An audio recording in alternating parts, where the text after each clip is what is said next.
Today on Judge Faith. She says it was a loan, but he says she forced him to take it. Now she wants her money back. This is what you need. I don't have a problem with assisting you with this, but you promised to pay me back. I'm comfortable taking money from women or from people in general. Oh, you need to stop. No, that's absolutely... You need to stop.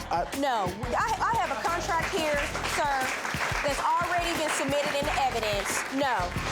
And later, this student says the teacher bored her to sleep and she's demanding a full refund. I went to her school to learn about makeup, and I got the story of her life instead. People come from all over the world to do this because I worked as a makeup artist and photographer for the major fashion magazines. That's what this is really about. Does your complaint, does you not liking the class and the reasons why you didn't like the class rise to the level of a breach of contract?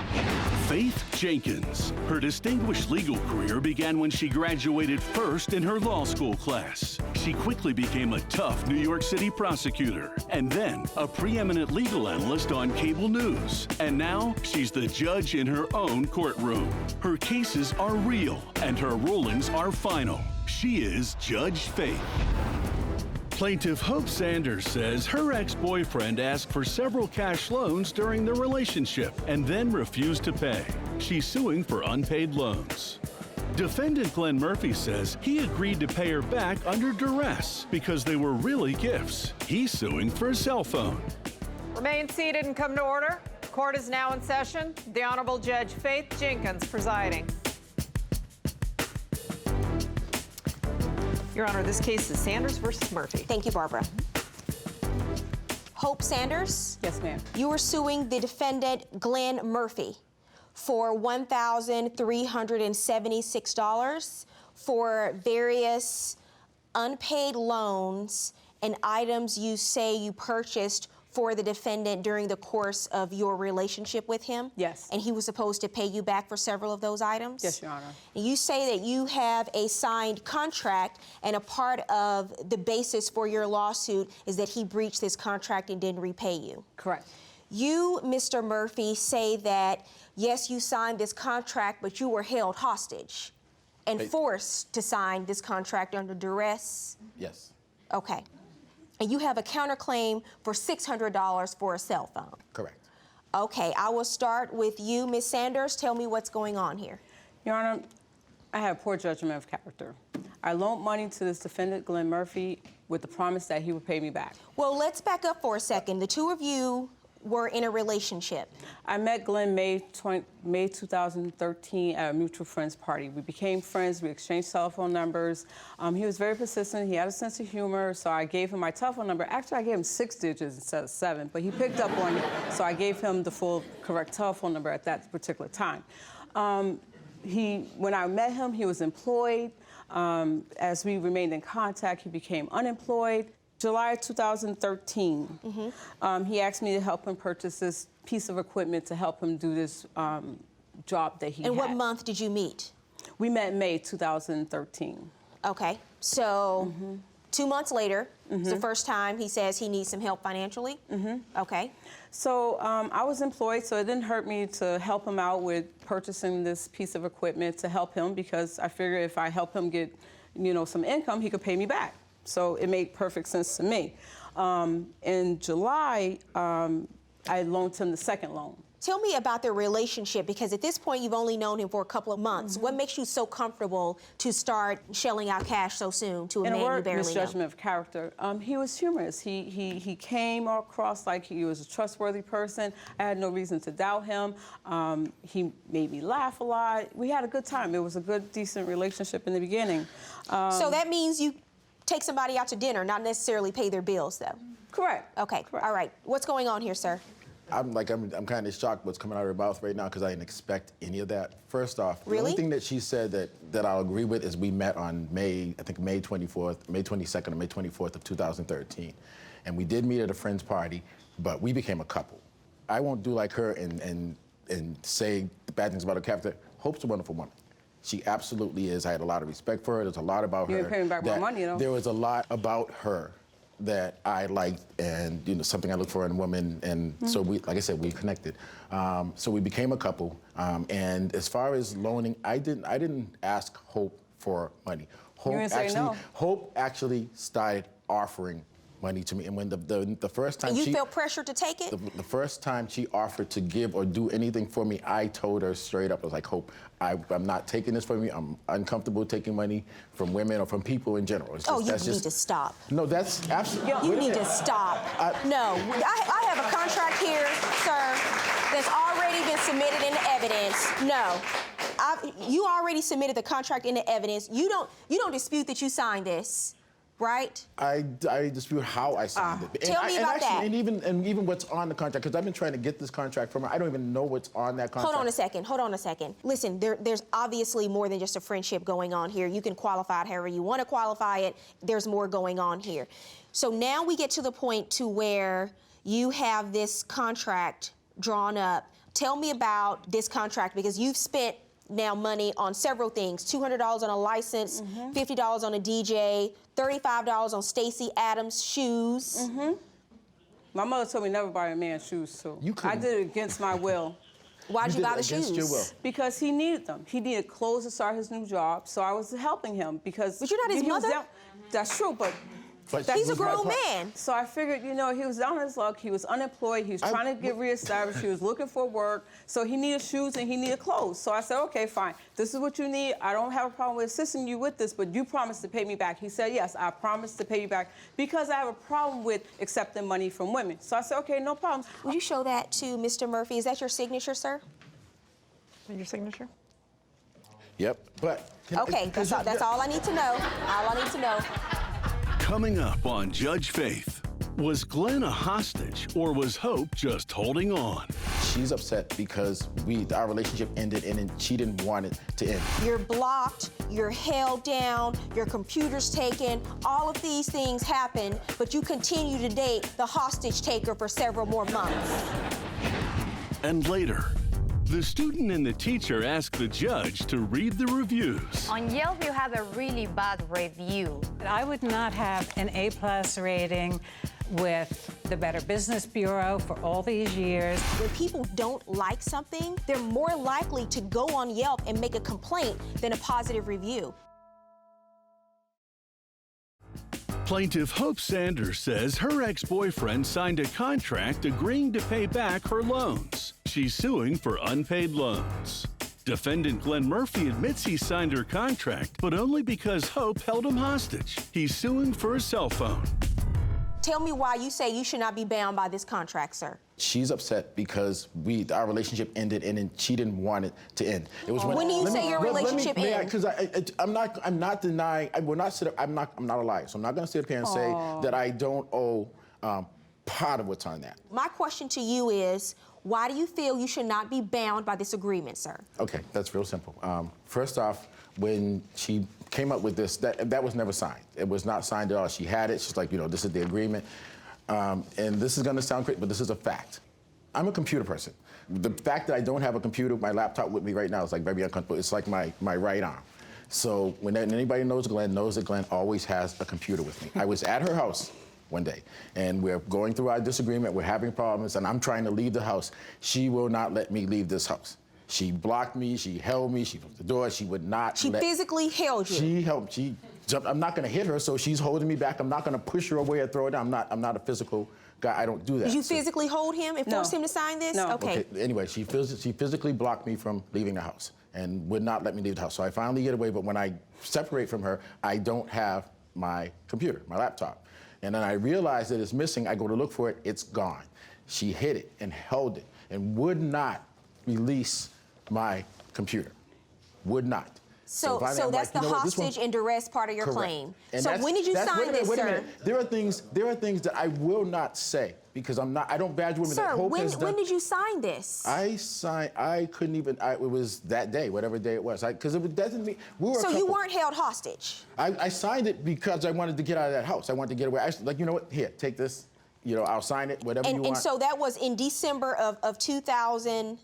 I couldn't even give you a date. And so you say, no, I'm looking at the date on the agreement. And so you say December of 2013, you're blocked, you're held down, your computer's taken, all of these things happen, but you continue to date the hostage taker for several more months. I sure did, because I'm stuck. Can you really tell me, and this is a fact for everybody, that people don't stay in sick relationships for whatever reason, and I did. And I stayed in this relationship a lot longer Sir, than I have. let me tell you, you want to call this relationship a sick relationship? If you knew some of the things that I went through in this relationship, well, you'd call I'm it looking sick at, too. she bought you a $200 license, a $50 DJ microphone, Stacey Adams shoes. Seems like you had it going pretty good to me. I have receipts, Your Honor. She did not purchase all that receipts, stuff. Your Honor. What proof do you have that you paid back any of this money, sir? My word. This is the first time you've been quiet this entire day in court. No, because I'm sitting there, because I'm still in shock. I'm still in shock about this whole thing. But that's not all that I loaned, which is the $1,010. What's your counterclaim about? And most of the what is stuff. What is your counterclaim about, sir? $600 for a cell phone plan. The $600 because she was having a problem with her cell phone, and so what I did was I was getting a new phone because my phone went down, and I got a phone for her on my business account.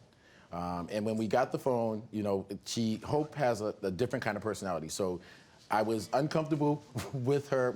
I allowed her to get out to take the phone number and go to her own contract. But in doing that, I incurred a $600 cell phone bill because I'm paying on the cell phone right now. Who has the phone? As far as, well, the phone is broken. That's the other thing. She broke the phone before I got the phone, and I still have the contract. And we had discussed this. Is that true? Your Honor, he took the phone from me after it broke. I didn't take the phone. And he took it, he erased the data from the phone. He didn't give me an opportunity to clean off my How can you sit up here and lie like this, Hope?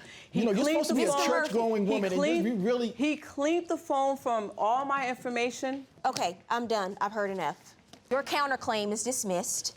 For you, you said when you came in, you misjudged his character. You made some mistakes. Sometimes we have to pay for our mistakes and learn from our mistakes. What you do have is a contract here.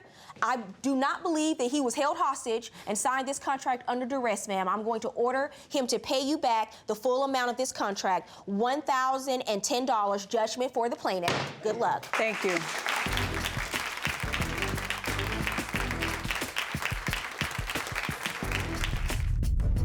Plaintiff Jessica MANUZZA says she took a makeup course from the defendant that was boring and useless. She is suing for a refund. Defendant Amy Ward says she's been a makeup artist for over 30 years with no complaints and doesn't know because she gave the plaintiff what she paid for. Jessica MANUZZA, you were suing the defendant Amy Ward for $2,500. You were a student in a makeup course that she taught? Yes. And you want to be refunded the amount that you paid for the course? Yes. Okay, tell me what's going on.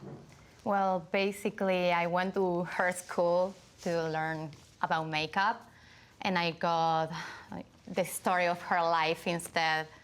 Okay, Miss Ward, how long have you been in the business of teaching makeup artistry? 30 years. Okay, wonderful. People come from all over the world to do this, to build their portfolio, because I worked as a makeup artist and photographer for the major fashion magazines, TV stations in Europe and in the States. I've done Oprah, President Clinton, President Reagan, Elizabeth Taylor, Charlton Heston. You've done their makeup? Yes. And I have a certificate right here. There's a letter I have where she told me to keep it. She didn't want it. Well, let's start But from I the still have it beginning. here. Let's start from the beginning. I do a 6-day course, and most of the theory is done with some practical as well in the first 4 days, and the last 2 days are photo sessions, because that gives them a full portfolio to show the quality of their makeup, not just a certificate, which really is good to get makeup discounts, but clients don't want to see that. They could take a class and not be good. They want to see the actual quality of the work in the portfolios. You pay $2,500. You take 4 days of the class. You're suing for a refund because you say in those 4 days she didn't teach what she advertised she would in her class. Tell me what the problems were. She was dictating, like with the finger, she was like reading, and we were like, okay, she has 30 years, right? 30, and she had to read every single word. Oh my God, for me it was a sleeping pill. It was really, really hard to, keep myself like, yeah. Right, in your complaint, you say, I get it, you say you were bored. Coming up on Judge Faith, Jessica says she was cheated, but Amy claims her course was complete. Okay, girls, that was all for the day. Where was the practical part? Throughout the week, she would come in late on most days. What are you saying that she guaranteed to teach and that she didn't? Plaintiff Jessica MANUZZA says she took a makeup course from the defendant and learned nothing. She is suing for a refund. Defendant Amy Ward says she owes nothing because the course was complete and the plaintiff was a terrible student. What are you saying that she guaranteed to teach and that she didn't? Where was the practical part? You tell me. What was going well, on? I don't know. You Every should ask her too, afternoon. because she said, oh, I did that. I show you, for example, this is the eye, and she was like, okay, you start like this. I never saw that you put makeup up like this. So you don't drop powder, and then, okay, girls, that was all for the day. And I'm like, okay, but you say you're going to, you know, Okay, do this and Miss that. Ward, tell me what's going on here. Okay, none of that. Throughout the week, she would come in late on most days. She left early on the Friday, which is the day where I say, anything you want me to go over again, I'm happy to go over it. You brought in photos of your work. Let's look at them on the flat screen. I understand you submitted them to the court. This is work that I did the photography, so their pictures have their makeup work and my photography. On Yelp, you had a really bad review. I had That said one from someone like exactly, you. and And you what does had that mean? five. What does that The mean other if ones someone? are five. What does it mean that someone writes a bad review on Yelp? What does that mean? It means, like, she said the same stuff like I said. I would not have an A+ rating with the Better Business Bureau for all these years. I would How not long have you been teaching the class? In California, 16 years, and before that on the East Coast, and before that in London. And I have loads of testimonials on my website, on Yelp. You brought in a witness? Yes. Let me hear from your witness. Okay. Coming in and step forward, please. Hi, what's your name, ma'am? Gwen Bernardo. And how do you know the plaintiff, Ms. MANUZZA? I had written a review on Yelp that was not terrific, but So I think you're the Yelp reviewer she was talking about. I'm the Yelp reviewer. And I saw her. And I guess on Sunday, she found me and she said, let's talk about the experience. And I said, your experience is very similar to mine. You took Miss Ward's class? I did in When did you take May it? of 2013. What was your experience? The portfolio was sold as just about the most important piece of the class. And I was told that you can use the same images. If multiple people work on the same face, everyone can use that image. And that's blatantly false and unethical. It is not false. If you're only doing a lipstick on a face and yet you're presenting that in your portfolio, that is fraud. Thank you, Ms. Bernardo. Thank Thank you. you. You're dismissed. Thank you. Thank you.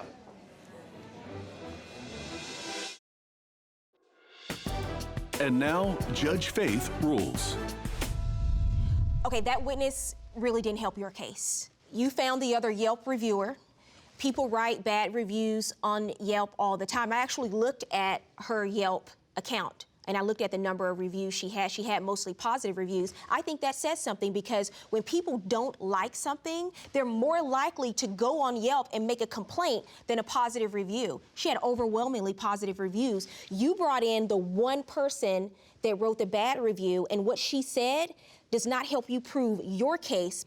You didn't like the course. I get it, but it's tough. It doesn't mean that she breached a contract to you, because that's what this is really about. Does your complaint, does you not liking the class and the reasons why you didn't like the class rise to the level of a breach of contract? I find that it does not. You didn't meet your burden of proof of proving that she breached a contract. Judgment for the defendant. Good luck.